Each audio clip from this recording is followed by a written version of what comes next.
어제 조남호 회장 청문회를 상임위에 의결했습니다. 아마 지난 10년 내로 보면 작은 재벌이지만 재벌그룹 총수가 국회에 청문회에 출석하는 것은 이번이 처음인 것 같습니다. 대단히 중요한 계기가 되리라고 봅니다. 세 가지 의미가 있다고 생각합니다. 첫째는 한진 조남호 회장의 무책임하고 부도덕한 또 비윤리적인 경영에 대한 문제를 조목조목 따지게 되는 청문회가 될 것이고, 두 번째는 정리해고의 남용 문제에 대한 근본적 문제를 제기하게 되는 우리 사회의 청문회가 될 겁니다. 세 번째는 대한민국이 재벌공화국인가 민주공화국인가를 묻는 청문회가 될 것이고, 강력을 집중해서 이 청문회에 임해야 한다. 또 하나 말씀은 보고 드리겠습니다. 최고위원님들 뒤에 자료가 있을 텐데요. 어제 8월 20일 희망시국대회 개최를 위한 기자회견이 있었습니다. 제 정당 시민사회 4대 정당 각 분야를 망라하는 지도자 교사들이 참여를 하고 계신데요. 한진중공업 문제 해결, 그리고 이명박 정부의 친재벌 반서민 정책 폐기를 촉구하는 10만 시민대회를 서울광장에서 8월 20일 토요일 저녁 7시부터 개최하게 됩니다.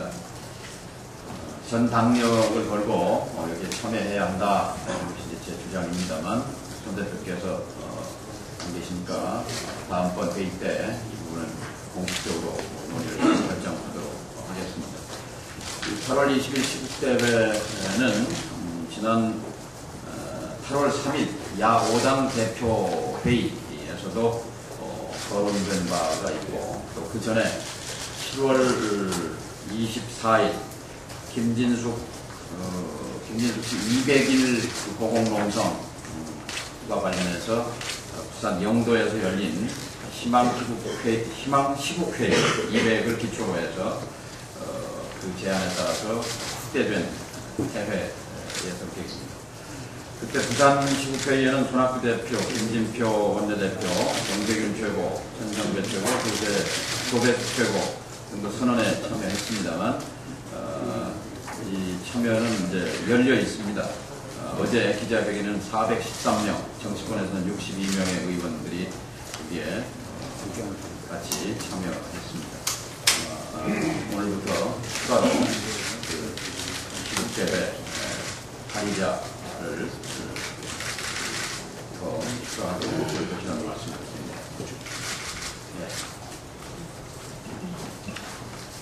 자, 김진표 최고위원님 말씀을 듣기 전에요. 오늘 시계가 2분 20초가 되면 약간 소리가 좀 날 것입니다. 시간을 부탁드리겠습니다.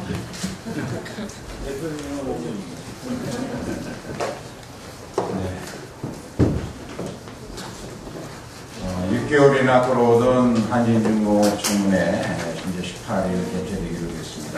조남호 회장의 국회 무시, 그리고 한나라당의 기여로 인해서 이제야 겨우 열리게 됐는데, 우리 정치가 사회적 갈등을 이겨내는 용광로 역할을 해야 되는데, 6개월 동안 국회에서 이렇게 큰 사회적 이슈에 대해서 청문회 하나 열지 못한 거, 이게 누구 책임인지 정부와 여당의 맹성을 촉구합니다.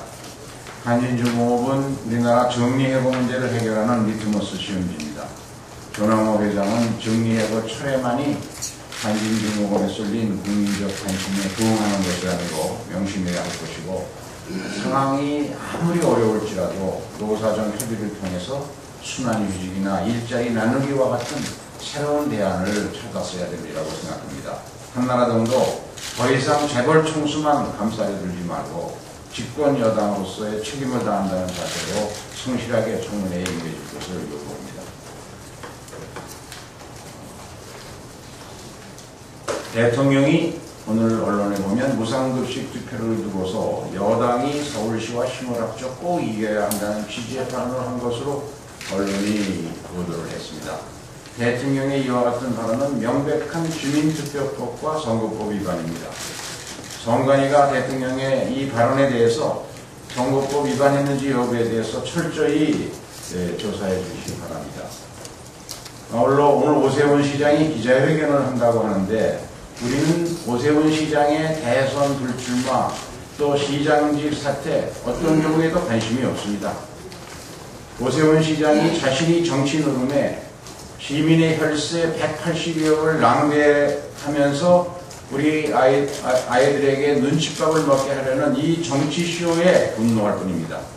오세훈 시장이 오늘 할 일은 아이들을 밖으로 빼앗는 이 무상급식 주민투표 중단을 선언하고 수해복구에 전념하든지 아니면 스스로 서울시장 자격 없음을 인정하고 사퇴해야 할 것입니다. 이상입니다. 다음은 정세균 최고위원님 말씀을 듣겠습니다. 광복절과 김대중 대통령 임기가 다가옵니다. 김대중 대통령은 한평생 한반도 평화와 민족 통일을 위해서 헌신한 분입니다. 광복절 일제로부터 해방되자마자 민족의 분단과 대결로 이어진 아픈 역사입니다. 미완의 광복을 완성하는 길이야말로 바로 분단과 적대의 남북관계를 극복하고 평화와 통일로 나아가는 것이라고 생각합니다. 하지만 지금 한반도는 긴장 상태입니다. 여전히 적대와 대결로 얼룩지고 평화 통일의 가능성은 잘 보이지 않습니다. 달리 비핵화 회담의 훈풍에도 불구하고 남북관계는 여전히 냉랭하고 서해에서 남과 북은 팽팽한 긴장을 유지하고 있습니다. 김대중 전 대통령 서거 2주기와 8.15 광복절을 맞는 지금 한반도 평화를 정착시키고 화해협력의 남북관계를 복원하는 것이야말로 가장 시급한 과제가 아닐 수 없습니다. 매우 중요한 시점 이명박 대통령 8.15 경축사에 관심이 쏠려 있습니다. 지금 북미회담으로 인해서 다행히 한반도 대외정책은 호전되고 있습니다. 이 대통령 진정 남북관계 개선과 한반도 평화 증진을 원한다면 지금이 바로 나서야 합니다. 이명박 대통령에게 촉구합니다. 8.15 경축사를 통해서 대북 화해협력 정책으로의 전환을 선언할 것을 촉구합니다. 이와 함께 조건 없는 남북 당국 간 대화를 제의해서 천안함과 연평도를 포함한 모든 현안을 대화를 통해 풀어나가야 합니다. 쌀을 포함해서 보다 적극적이고 전향적인 대북 수혜 지원에 나서고 남북관계 악화의 시발점이었던 금강산 관광 중단을 하루빨리 재개하는 결단이 필요합니다. 이호 여사님에 대한 이 북한의 초청에 대해서 그것을 허락할 것을 촉구합니다. 이호 여사님의 방북이 허용된다면 김대중 대통령님 서거 2주기를 맞아 경색된 남북관계가 이르는 돌파구가 될 것입니다. 정읍이 420mm, 임실이 220mm 물폭탄이 전라북도에 퍼졌습니다. 그 중에서도 농작물 피해가 매우 큽니다. 특별 재난지역으로 꼭 지정되어야 하겠고 특히 농민부는 농작물 피해 대책에 만전을 기해줄 것을 촉구합니다. 이상입니다. 이민영 최고위원님 말씀이 있겠습니다.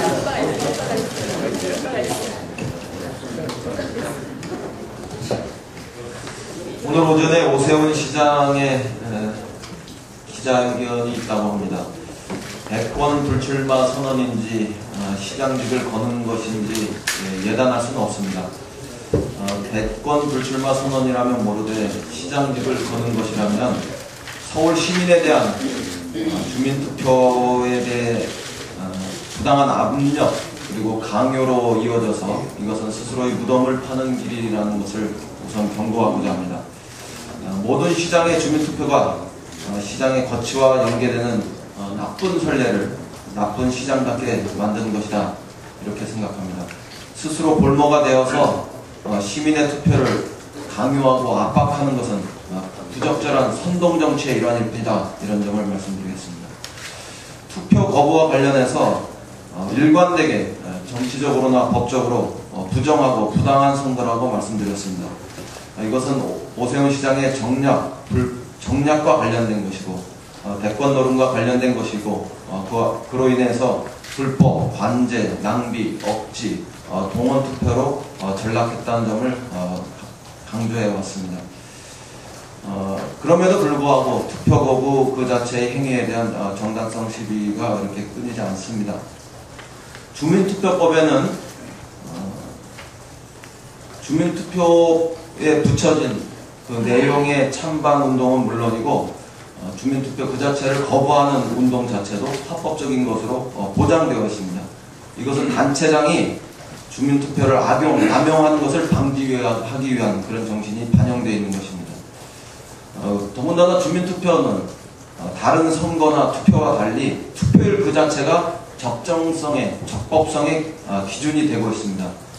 다른 투표나 선거는 그 자체로 종다수, 다수결로 끝나는 것이지만 주민투표는 그 자체로 투표율의 적법성의 기준이 되고 있기 때문에 주민투표 그 자체를 거부하는 것이 정당한 의미를 가진다는 점을 반영하고 있다고 생각합니다.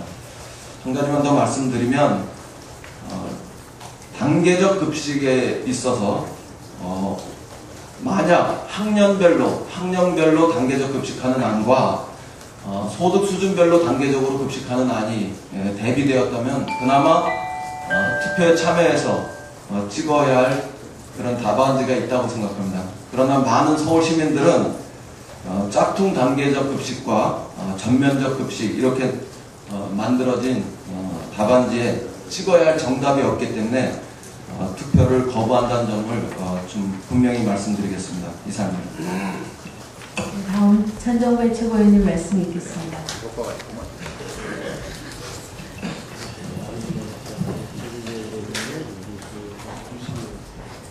지난 4일 로이터 통신은 IMF가 원화의 평가 절상을 촉구했다 하는 이례적인 보도를 내보냈습니다. 원화 가치가 10% 정도 평가 절하되어 있다는 것이었습니다. IMF가 촉구, 영어로는 어쥐라고 되어 있습니다만 촉구했다는 것은 아주 중대한 경고입니다. 환율 방어를 지속할 경우에 세계 최초로 환율 조작국으로 지정될 수 있다는 뜻입니다. 만일 환율 조작국으로 지정되면 어느 나라든 보복 관세를 보고할 수 있습니다. 이것은 중대한 사태입니다. 이번 우리의 주가 급락도 환율 상승에 영향이 큽니다. 실제로 S&P의 미국 신용 등급 하락이 이루어지기 전에 이미 환율 상승에 따른 외국인 순매도가 급증하면서 주가 급락이 시작됐습니다. 정부 주장처럼 단순히 외부 요인에 의한 것이 아니라 고환율 정책이라는 내부 요인 때문이라는 것을 알 수 있습니다. 이명박 정부는 고환율 정책이 수출을 증가시킨다는 70년대식 도구마에 빠져 있습니다. 이것은 현대판 천동설에 불과합니다. 현실은 이론보다 풍부하다는 말이 있습니다. 90년대 이후에 고환율 정책이 우리나라의 수출을 증가시킨 사례가 없습니다. 오히려 감소시켰습니다. 이것이 엄연한 현실입니다. 정책당국도 다 알고 있는 사실일 겁니다. 고환율은 서민에겐 고통을 주는 고통의 고환율이지만 재벌에겐 승승장구하게 하는 고고의 고환율입니다. IMF처럼 경고합니다. 환율을 하루빨리 하향 안정화시키지 않으면 주가 폭락은 언제든지 반복될 것입니다. 이명박 정부는 지금이라도 환율을 하향 안정화시켜야 합니다.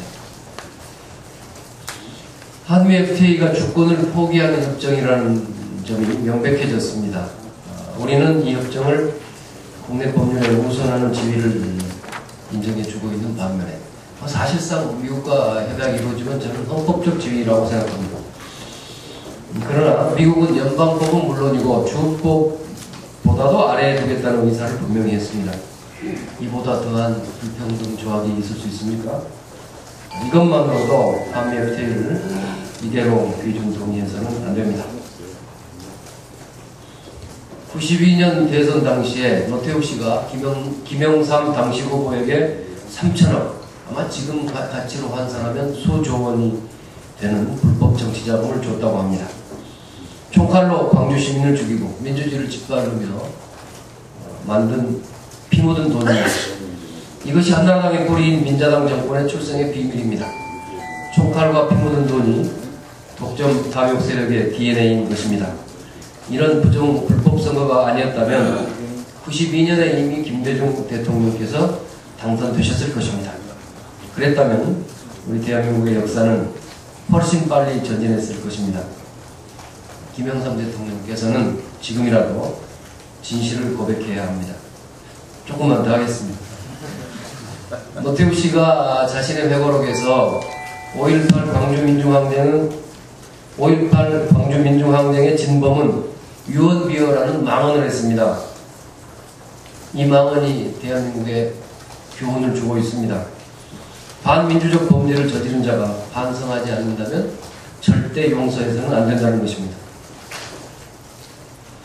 어제 진보신당의 노회찬, 심상정 두 상임고문이 주위의 강권으로 오랜 한 달에 걸친 단식을 중단하고 병원으로 옮겨졌습니다. 빠른 쾌유를 기원합니다. 한진중공업 청문회 우여곡절 끝에 성사됐습니다.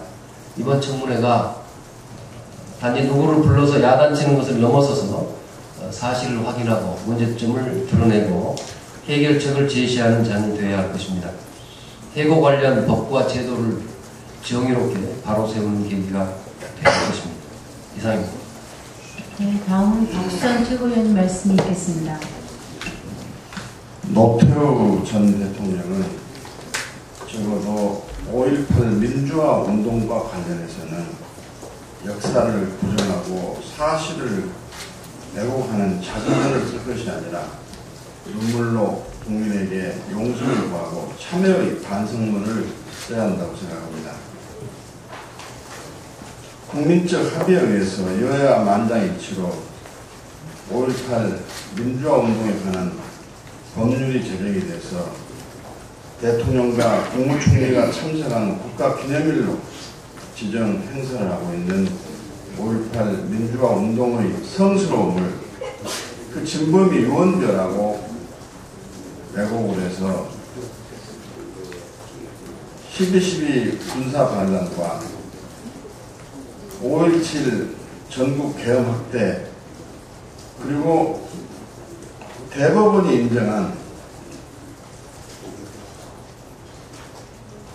합법적인 헌정질서 수행이요 정당행위라고 판결했던 5.18 민주화 운동을 총칼로 난폭하게 무력 진압을 함으로써 군사정권을 수립하려고 하는 시나리오로 그대로 움직였다는 것이 다 밝혀졌습니다. 이런 상황에서 반성과 참여를 하기는커녕 사실을 왜곡하고 역사를 부정하는 행위는 또 다른 쿠데타라고 규정을 하지 않을 수가 없습니다. 이제 노태우 전 대통령은 광주 5.18 민주화운동을 광주 사태라고 폄하하는 것부터 또 그리고 광주 민주화운동의 진위를 왜곡하는 것 그리고 김대중 전 대통령을 내란 음모로 구속 기소를 했다가 사형 선고까지 한 후에 재심에서 무죄 판결을 받게 하는 등의 일련의 과정에 대해서 모든 사실을 무시하는 또 국민을 못 오가는 발언을 한 것에 대해서 광주 민주 영령들에게 석고대죄의 자세로 사죄를 해야 되고 그 다음에 한나라당 역시 이 노태우 전두환 5.18 민주화 운동 탄압 무력 진압의 주범이 만들어 놓은 당과 가치를 계승한 정당이기 때문에 이 문제에 대해서 적절한 조치와 사과가 있어야 할 것이다 말씀을 드립니다. 이상입니다. 다음은 조배석 최고위원 말씀 있겠습니다.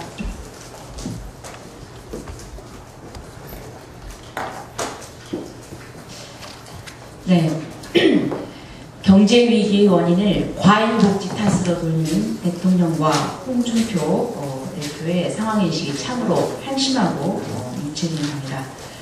GDP 대비 복지 지출 비중이 가장 높은 북유럽 국가들의 재정을 보면 상대적으로 안정이 되어 있습니다. 이걸 보면 이들의 주장은 사실이 아닙니다. OECD 평균 수준은 19%에 크게 못 미치는 9%에 불과한 우리나라 복지 수준에서 과도함을 얘기한다는 것은 의도가 불순합니다. 이번에도 예외 없이 우리나라 상황에서 하루에도 수백 포인트씩 그 롤러코스터 장세가 연출이 되고 과도하게 외국의 자금이 빠져나가는 그런 금융시장의 변동성이 컸습니다. 저는 이 정부가 개방경제의 대외 의존도를 낮춰서 내수경제의 체질을 강화하려는 노력은커녕 고환율, 저금리 정책을 유지하면서 대기업의 수출 주도형 성장을 고집하고 여기에 특권사업, 재정의 우선 투여, 부자 감세 추진을 통해서 재정 건전성을 악화시킨 잘못된 경제정책에 기인하는 바가 큽니다. 대기업과 부자들에게는 천문학적인 세금 깎아주면서 재정 건전성을 우려하는 것 자체가 모순입니다. 이 재정위기를 과잉복지 탓으로 돌리는 것은 우리 경제의 위기 대응 능력을 약화시킨 MB 정부의 그 경제 실정을 감추고 우리 당이 주장하는 복지 정책을 무력화하려는 불순한 의도로밖에 볼 수 없습니다. 재정 건전성을 이야기하려면 추가 감세 철회가 먼저입니다. 대기업과 중소기업의 양극화를 줄이고 내수를 진작시켜서 일자리를 만드는데 그 고용을 창출할 중소기업 활성화에 재정을 투여하는 것이 우선입니다. 그리고 미국과의 그 FTA도 다시 한번 검토를 해야 된다고 생각합니다. FTA는 15년 전에 미국의 경제 그 상황을 전제로 하고 체결이 된 것인데 지금 이렇게 미국의 펀더멘털 기본적인 그 경제의 구조에 문제가 있는 것을 안다고 하면은 우리가 FTA 체결에 좀 신중해야 될 필요가 있다 이렇게 말씀드립니다.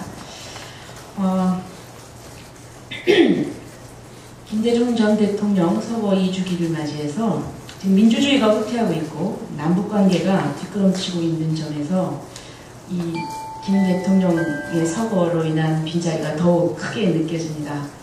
8월 10일 이희호 여사의 신문 인터뷰가 있었습니다. 이 여사께서는 90세의 고령에도 불구하고 국내 초청 강연 등을 비롯해서 활발한 외부 활동을 하십니다. 아마도 그 정신력은 국가와 민족의 앞날을 걱정하는 애절한 마음에서 비롯되었다고 봅니다. 그리고 이호 여사께서는 북한으로부터 작년에 정식으로 초청을 받았지만은 그 천안함, 연평도 사태 등으로 방북이 성사되지 못했습니다. 그런데 이번 인터뷰를 통해서 이호 여사께서 남북관계 개선을 위해서 북한에 가고 싶다는 입장을 분명하게 밝혔습니다. 저는 정부 당국에게 이호 여사의 방북 허가를 강력하게 요구를 합니다. 이로 인해서 경색된 남북관계를 풀 수 있는 그런 계기가 되길 바라고 그리고 또 이호 여사께서 어린아이들을 위해서 1만 개 털모자도 준비를 하셨습니다. 그리고 그 북한에 또 쌀을 지원을 해줘야 된다 이런 말씀을 하셨고 그리고 또 이명박 대통령에게 이런 충고도 하셨습니다. 기독교인인 이명박 대통령에게 성경에는 사랑에 관해 상세히 나와 있다. 성경 말씀을 남북관계에도 실천했으면 좋겠다고 했습니다. 이 얘기를 좀 받아들이시기 바랍니다. 그리고 한 가지만 더 말씀드리겠습니다. 지금 전라북도의 폭우 피해가 아주 극심합니다. 또 전라남도도 마찬가지입니다. 전라남도는 그 완도에서 그 전복 양식장이 다 파괴되었고 그리고 방파제가 유실되었고 전라북도는 정읍을 비롯해서 침수 피해가 심각합니다. 벼와 그리고 과수, 도로도 유실이 되었습니다. 얼마 전에 그 수도권 서울 그 폭우 때는 7개의 자치단체가 특별재난지역으로 선포가 되었습니다. 그런데 지금 이 전남과 전북의 피해 규모는 이것과 비교할 수 없을 정도로 큽니다. 피해 집계조차도 지금 나오지 않을 정도로 큰데 속히 우리 전남과 전북에 대해서도 특별재난지역을 선포할 것을 촉구합니다. 이상입니다. 다음은 김영춘 최고위원님 말씀 읽겠습니다.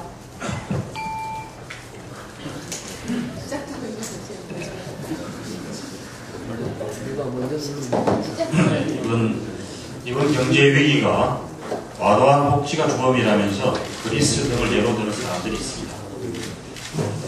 나아가서 재정 건전성을 위해서 내년도 예산 정책 기조를 재검토하라고 지시했다고 합니다. 세계 금융 위기를 핑계로 엉뚱하게 복지 망국론을 들고 나오는 것입니다. 사실관계를 분명히 했으면 좋겠습니다.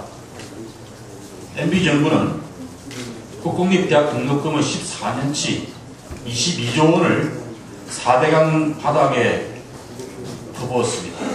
그런데 우리 국민들에게 남은 것은 무엇입니까? 또 부자 감세로 MB 정부는 내년까지 총 65조 원의 세수가 줄어들 것으로 예상됩니다. 우리 경제 살리기에 그게 어떤 효과가 있었는지 묻고 싶습니다. 대기업은 100조 원의 산해유보금을 쌓아두고 있는데 서민과 중산층 경제에 어떤 효과가 있었습니까? 대기업의 막대한 이익은 저금리, 고환율 정책의 덕이고 서민 희생의 대가였는데 대기업이 이러한 이익을 독점하는 것이 과연 정당합니까? 결국 MB노믹스라 재벌 CEO 출신 대통령이 레이건, 부시 대통령도 실패했던 감시정책, 대기업 퍼주기 정책의 반영 아니었습니다. MB 집권 3년 반 만에 정부 통계만으로도 136조 원의 국가 채무를 더 늘려놓고 이제 와서 세계 경제 위기를 핑계로 재정 건전성을 운운하면서 복지 예산을 줄이거나 복지 정책을 포퓰리즘이라 말할 자격이 없습니다. 잔치상은 MB와 재벌 대기업들이 지팡이 절겨놓고서 이제 와서 국민들에게 바가지 씌우는 것은 용납할 수 없습니다. 작년 연말에 서민 복지 예산을 삭감하고 날치기 한 데 이어서 올해도 또다시 2012년도 민생 예산, 복지 예산을 삭감하고 날치기 하겠다는 의도라면은 우리 국민들의 분노의 심판을 받게 될 것이라는 점을 엄중하게 경고합니다. 분노하는 시민들은 영국의 시민들만이 아닐 것입니다. 이 점 정부와 여당이 각별히 유념하기를 바랍니다. 감사합니다. 주로 이 부분 논의가 됐고 서울시에서도 엄청난 수혜를 입었습니다만 형평성의 문제 차원에서도 전라남도 완도, 진도, 해남, 신안, 전라북도, 임실, 남원 구체적으로 그 지역은 단체장들과 협의를 거쳐서 당 차원에서 행정자치부에 또 정부에 대해서 특별재난지역 선포를 당론으로 요청하고 의결하고자 합니다. 다른 의견 있으시죠? 어제 저하고 이윤석 의원하고 김영록 의원하고 국가 재난안전대책본부를 어제 방문을 했습니다. 고위정책 회의가 끝나고 그랬더니 그 소방방재청장의 말이 저희들이 지금 완도, 진도, 신안 이런 데는 지금 수백억 원의 피해가 벌써 발생을 했는데 주민들이 완전히 전망에 빠져 있는데 현지 실사조사 해가지고 그 피해액을 조사가 나와야지 이 재난구역 선포를 할 수 있다. 그래서 얼마 정도 걸리냐면 한 일주일에서 10일 걸린다고 하는데 그러면 얼마 정도의 피해액이 나와야지 재난구역으로 선포가 되냐 하니까 해남의 경우에는 35억, 완도의 경우에는 50억 정도.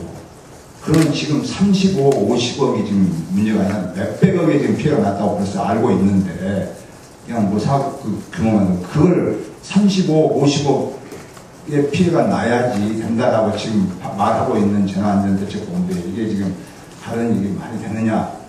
하루 한시라도 빨리 지금 재난구역 특별재난구역 선포해달라고 촉구를 하고 또 그렇게 하겠다라고 답변을 듣고 왔습니다. 참고해 주시고요.